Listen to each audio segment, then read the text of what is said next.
Hello everyone, Antoni here, and I just came home from watching Verdi's Requiem, which was shown at the Berliner Dome this evening. Now, before I get to the actual review, while I was still vacationing in Cebu, Philippines, my mom's friend, who hails all the way from Switzerland by the name of Paul Gerschwiller, actually gave a lecture about the Requiem and that of Giuseppe Verdi. He stated that the Requiem Mass is basically a mass for the dead that has been performed for centuries and centuries ago, and that composers like Wolfgang Amadeus Mozart have kept it as a staple of their sacred music compositions. And when it came to the topic about Giuseppe Verdi, he talked about his triumphs and failures as a composer, his affair with Giuseppina Strepponi, and the three major works that have brought Giuseppe Verdi on the map as a composer. And those three works were Rigoletto, Il Trovatore, and La Traviata. And when it came to the Requiem Mass, he stated that the Requiem Mass by Giuseppe Verdi is a very complex piece of music. It is intense, and it really poses a great challenge for four main soloists, the chorus, and the orchestra. And I basically couldn't agree with him more as of what happened this evening. So I definitely felt that thanks to Mr. Gerschwiller's lecture about Verdi's Requiem, I am able to become more acquainted, and I basically gained a little bit more knowledge of what to expect for this evening. Now on to the review. Now, I have my little pamphlet here so that just in case I forget any names, I have this as reference.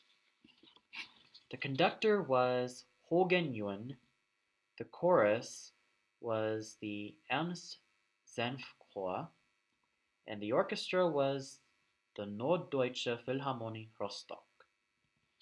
Now the soloists were Barbara Krieger, who was the soprano, Ludmila Zdenko, who was the mezzo, Kyung-ho Kim, who was the tenor, and Andreas Bauer, who was the bass. Let's start off with the four soloists. Now, let's begin with Barbara Krieger, who is a German soprano. And I did a little bit of research on her, and I actually found out that she started out as a mezzo. Now, when I listened to her voice this evening, it really was evident that she did have her beginnings as a mezzo. Her timbre was almost that of a lyric, dramatic mezzo, and her middle register, for the most part, was amazing. It was really good. However, when she got to the high register, that's where there are times that she kind of thinned out. But still, her high register was good, even though there were some patches here and there. However, it was her low register that needed more work and that needed a little bit more resonance and volume. Well, she doesn't really have the the type of resonance that, let's say, Leontine Price or even that of Jesse Norman had, nor did she have those soft high notes like, let's say, Montserrat Caballé. But still, I could definitely see a lot of potential in Miss Krieger as a singer. And her beginnings as a mezzo were really quite evident, if not obvious, when she opened her mouth. So, yeah, I could really see a bright future, but she really needs to work on not just the high registers and the middle registers, but also that of her low register. It's like they really need to be even all throughout. But still, for what it was worth, I still feel that she was a really good singer. with a lot of potential and with a lot to give. And now let's move on to the mezzo, whose name is Ludmila Zdenko, who hails from Russia. I haven't really found that much of Miss Zdenko and her career as a mezzo, but all I can say is that when I heard her voice kind of reminded me of Eva Podlesh, who is a contralto, and that's basically the best classification I could give for Miss Zdenko, a dramatic mezzo contralto. Basically, she had a lovely velvety voice, which is quite deep and quite useful for playing older women like, let's say, Ulrika or Azucena or even Erda from the Ring trilogy, or excuse me, the Ring saga by Wagner. Basically, she has a great instrument. She knows how to put it to great use. However, there are times that she was a bit underpowered, but still, it was an audible voice, and she definitely has a really strong instrument, and I feel that she should definitely keep it up.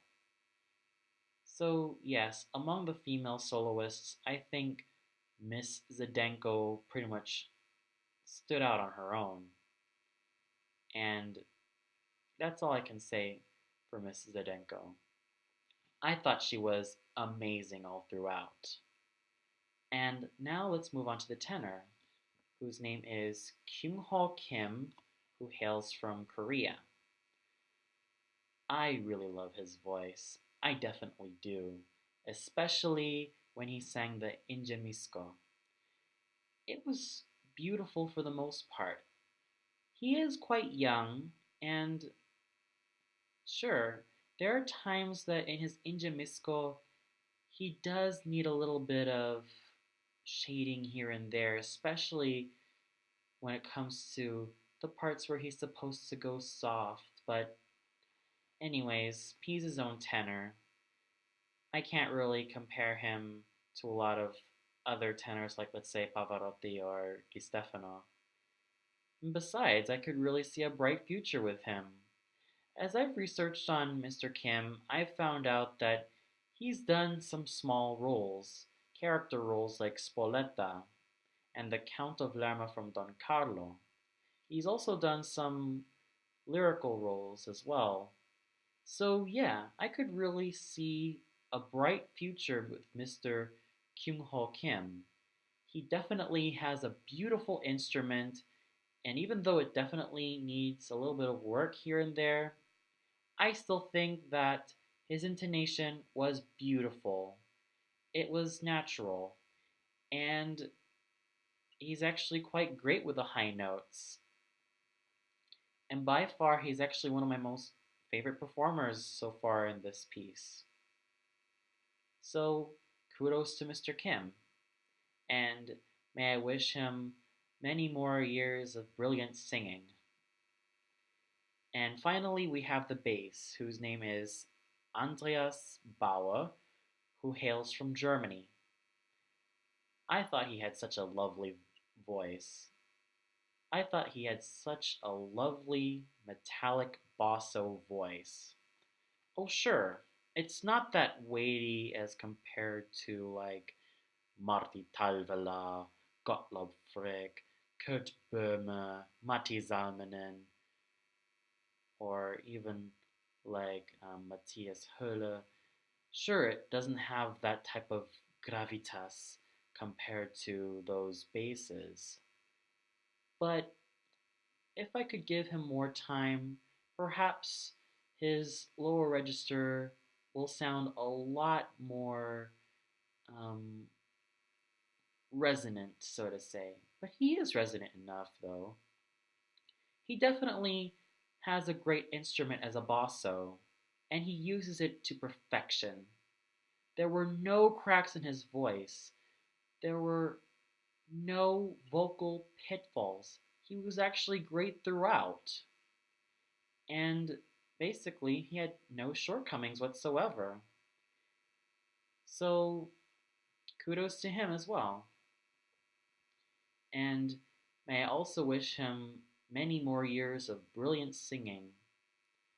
So, overall, the four main performers were good all throughout. And yeah, I know I might say that Miss Kriega is the weak link, but that would be totally unfair to say. Because I still think she is a really great performer. In fact, all four of them are great performers.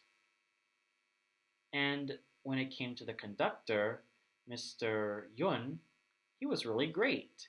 He really knew how to keep the pace when it came to which line should be crescendo, which line should be diminuendo. He definitely coached his orchestra really well. And the chorus, beautiful, very beautiful. He handled both the orchestra and chorus extremely well. And for that, I say, well done, Mr. Yun. Well done. You did a fantastic job. Excuse me, you've done a fantastic job by making sure that there were no pitfalls whatsoever, and it was definitely evident. When there were moments that were intense, he made sure that I was pretty much on the end of my seat. And boy, they were magical. And also quite, as if though it was bringing my soul along the ride. And that's how I felt. I felt like my soul was on a roller coaster just through hearing those intense moments of the Requiem. And honestly, I could see a bright future with Mr. Yun. I don't know if he's also conducted in other bigger opera houses as well, but still, I thought he did a fantastic job. Sure, there are times he could have handled the singers a little bit better, but still, he was alright. And for the most part, how he handled the orchestra and chorus, excellent. Very excellent. So overall, I had a pretty good evening with Verdi's Requiem, despite the fact that I was in a terrible seating position, as in being up in the balcony in the third row. Yeah, where I couldn't see the performers until the end of the piece, in which I had to stand up and see which performer was which. Yeah, that was actually a small price to pay. More than that, it was a big price to pay. But for what it was worth, I was basically able to hear how they sounded, and I basically decided just to give my thoughts on the singing alone. And besides, what I feel about the Requiem by Verdi is that it needs to be heard to be believed. And believe me, I heard it and I definitely believe that it was beautiful. It was gorgeous. It was intense. It was hair raising. It was everything that made this piece of music by Verdi beautiful. So, as I said, the singers were good, and Mr. Holgen Yun definitely gave a great part when it came to conducting the orchestra and chorus, and for that I applaud him for that. Well, I hope you all enjoy this review and have a nice evening.